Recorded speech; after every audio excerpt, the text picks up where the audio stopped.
Bienvenidos a su canal Bartimeo, descubriendo la importancia de llevar una vida cristiana. En la sesión de hoy vamos a hablar de la experiencia de Saúl. Y la recomendación es no imitar a Saúl, pues realmente no amaba a Dios, se amaba a sí mismo.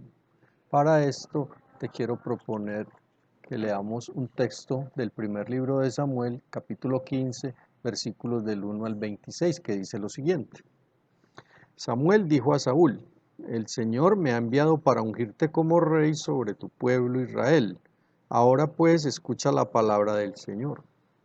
Esto dice el Señor de los ejércitos: Voy a exigir cuentas por todo lo que Amalec ha hecho a Israel al oponerse en su camino cuando subía a Egipto.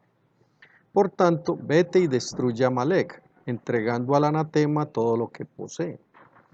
No te compadezcas, haz morir a hombres y mujeres, niños y lactantes, bueyes y ovejas, camellos y asnos. Saúl convocó al pueblo y pasó revista en Telaim. Eran 200,000 hombres de a pie, de los cuales 10,000 eran de Judá. Saúl avanzó hasta la ciudad de Amalec y tendió una emboscada en el valle, y dijo a los cuenitas: Marchaos, alejaos de los amalecitas, no vaya a haceros desaparecer con ellos, pues vosotros tratasteis bien a los hijos de Israel cuando subían de Egipto.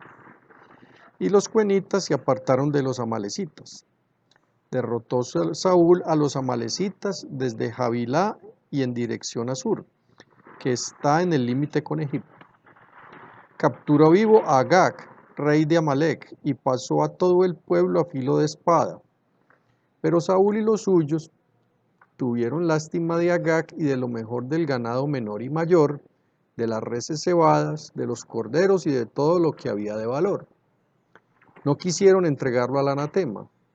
En cambio, entregaron todo lo que era inútil y sin valor. Entonces le fue dirigida a Samuel esta palabra del Señor: Me arrepiento de haber constituido a Saúl rey, porque se ha apartado de mí y no ha cumplido mis palabras. Samuel se estremeció y estuvo suplicando al Señor toda la noche. Se levantó muy de mañana para ir al encuentro de Saúl, pero le avisaron diciendo: Saúl ha ido a Carmel y se ha erigido un monumento. Luego, dando un rodeo, ha bajado a Gilgal. Cuando Samuel llegó hasta Saúl, éste le dijo: Bendito seas ante el Señor, ya he cumplido la palabra del Señor. Pero Samuel respondió: ¿Qué son esos balidos de oveja y esos mugidos de vacas que llegan a mis oídos? Dijo Saúl: Los han traído de Amalec. El pueblo tuvo lástima de lo mejor del ganado mayor y menor con intención de ofrecerlos en sacrificio al Señor, tu Dios. El resto lo entregamos al anatema.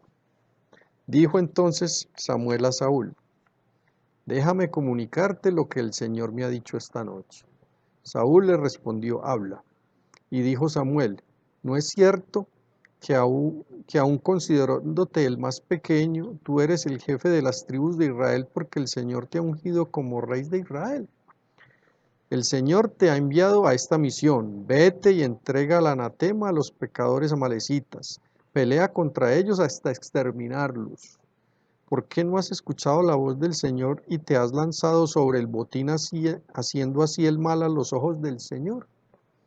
Saúl respondió a Samuel: Yo he escuchado la voz del Señor y he cumplido la misión a la que me envió el Señor. He traído a Agag, rey de Amalec, y he entregado al anatema a los amalecitas. El pueblo ha tomado del botín ganado mayor y menor, lo mejor del anatema, solo para ofrecerlo en sacrificio al Señor tu Dios en Gilgal. Pero Samuel dijo: ¿Se complace el Señor en holocaustos y sacrificios, o más bien en quien escucha la voz del Señor? Obedecer es más que un sacrificio, la docilidad más que la grasa de carneros. Pecado de hechicero es la rebeldía, crimen de idolatría la obstinación. Por haber rechazado la palabra del Señor, Él te rechaza como rey. Saúl dijo entonces a Samuel: He pecado al desobedecer la orden del Señor y tus palabras. Tuve miedo al pueblo y le hice caso, pero ahora tú perdona mi pecado y vuelve conmigo y me postraré ante el Señor. Samuel le dijo: no volveré contigo. No has rechazado la palabra del Señor y Él te rechaza como Rey de Israel. Palabra de Dios. Bueno, aquí tenemos una experiencia muy fuerte de lo que no es oración. Y Saúl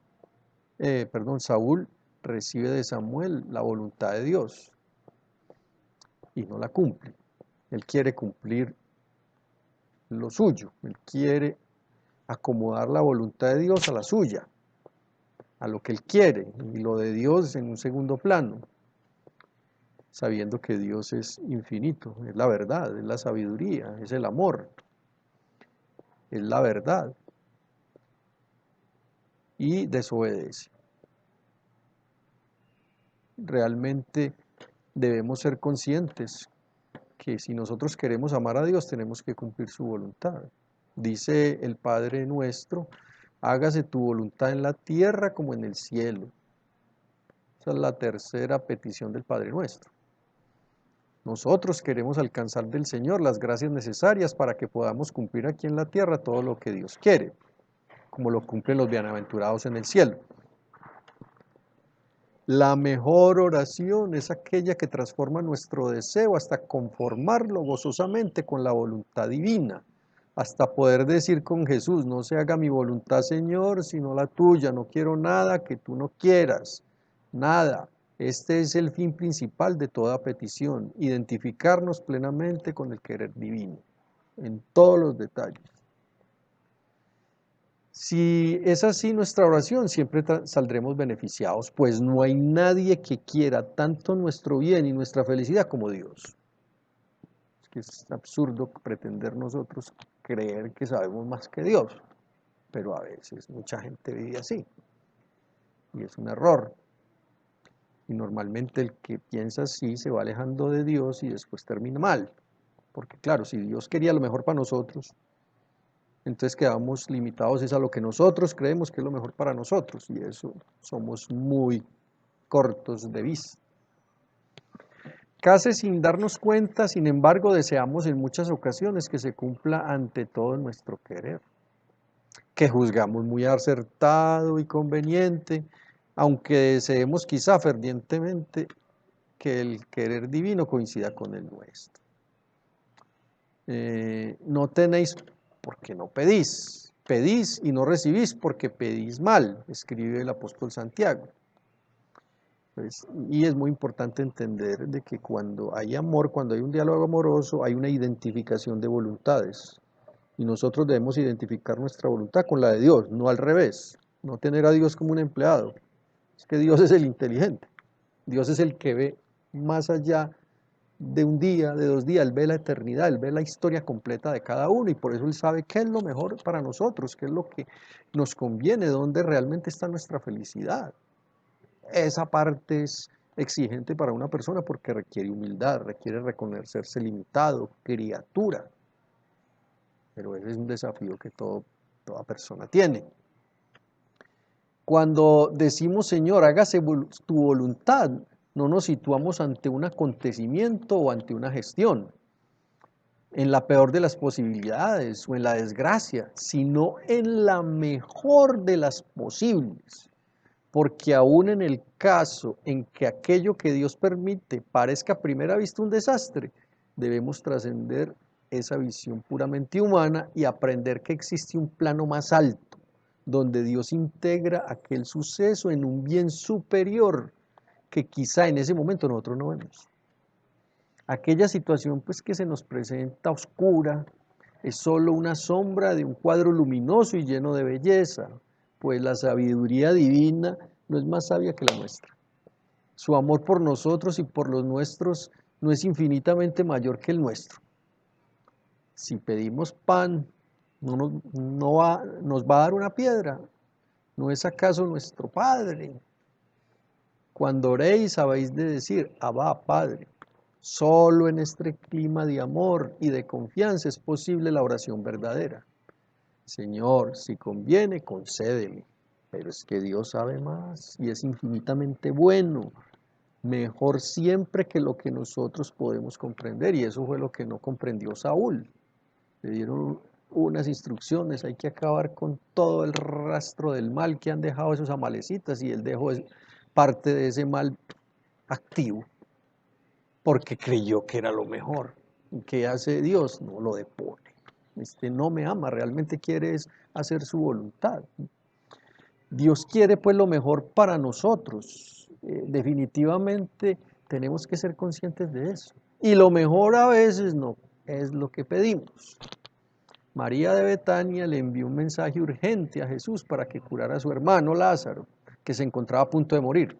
Y Jesús no lo curó, lo resucitó.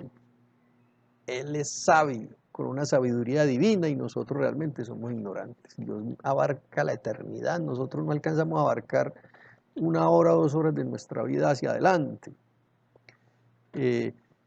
Dios abarca toda nuestra vida entera y la de todos los que amamos, y nosotros apenas vislumbramos un poco. Vemos esos instantes con premura e impaciencia quizá, y Él ve toda la vida y la eternidad. Es Dios.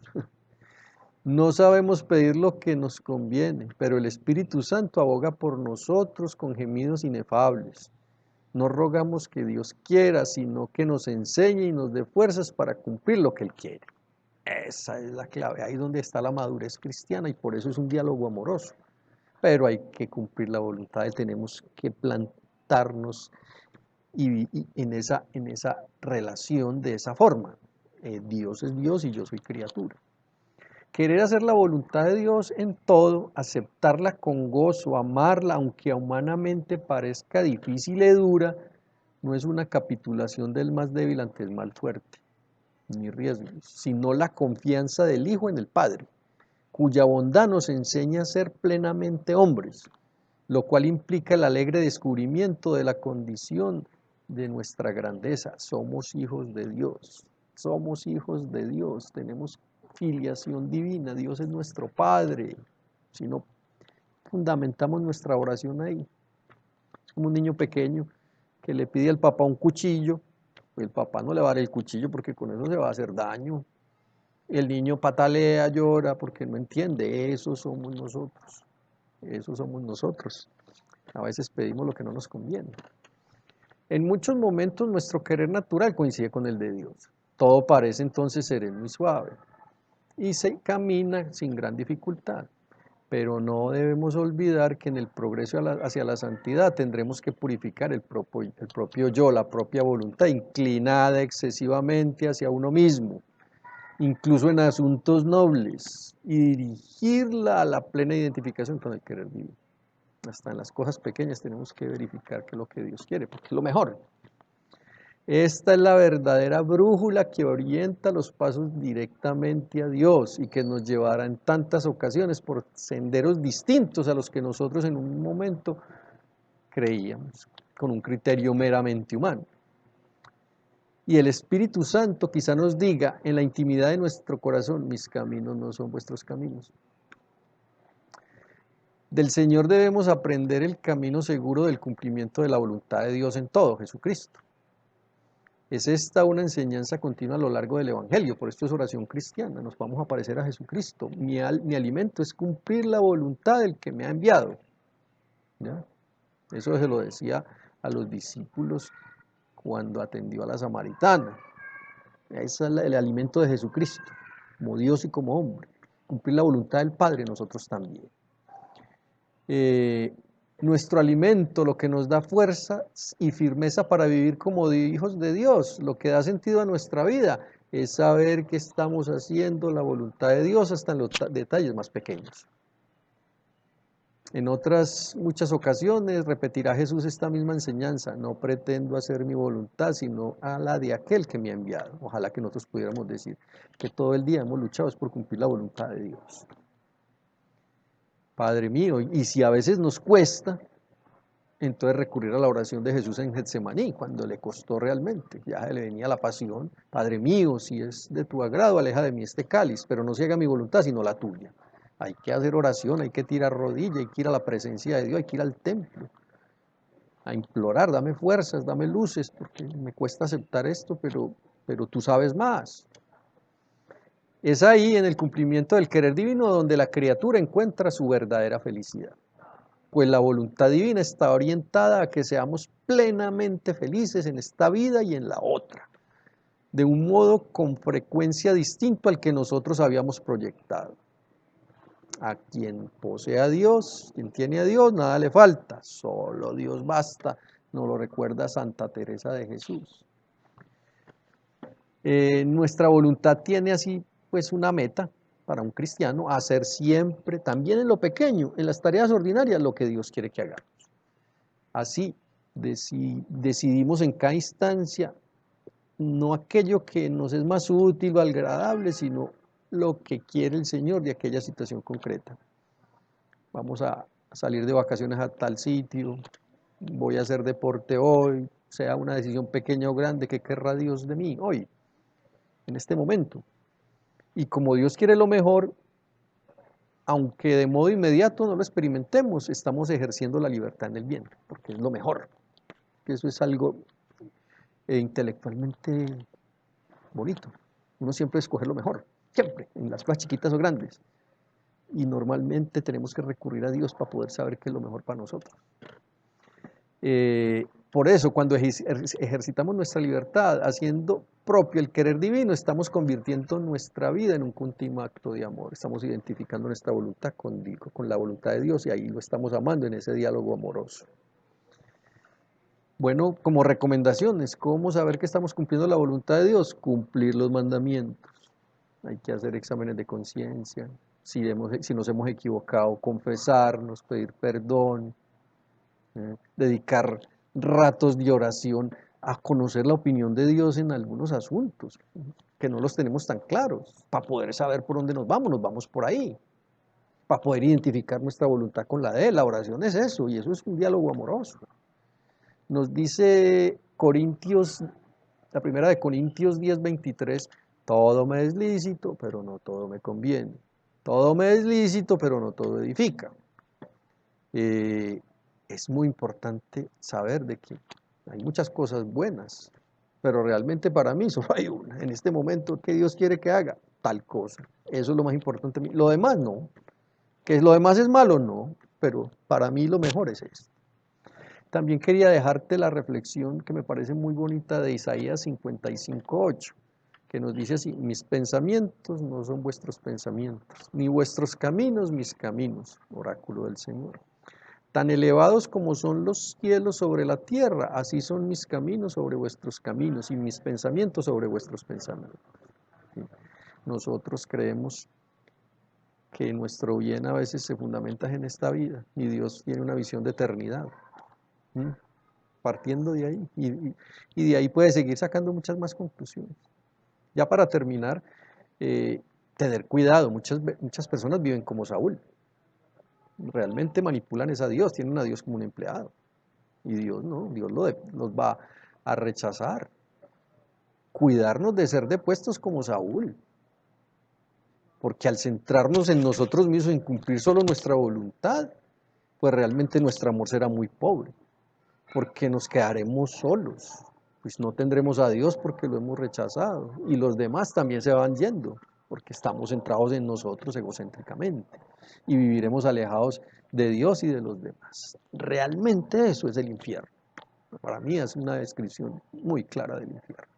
Bueno, te animo a que le des me gusta a este video, que te suscribas al canal, comparte, haz apostolado difundiendo estos mensajes si crees que esto te ha hecho bien, porque también este bien le puede llegar a muchas personas, para que aprendas a caminar en la voluntad de Dios y en la felicidad, cumpliendo la voluntad de Dios en ese diálogo amoroso. Nos vemos en la próxima sesión. Gracias.